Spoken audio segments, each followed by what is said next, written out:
Tuh, iya Pak Rahmat. Ya, kalau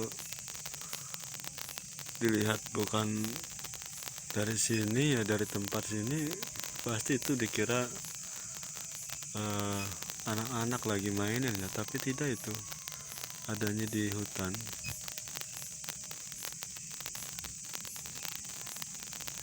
Kayak anak kecil menangis, merintih kesakitan. Asli nih Pak Rahmat. Tuh,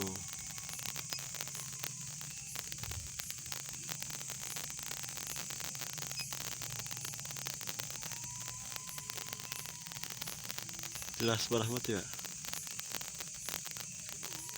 Kalau ada handycam enak ini dicari di hutan.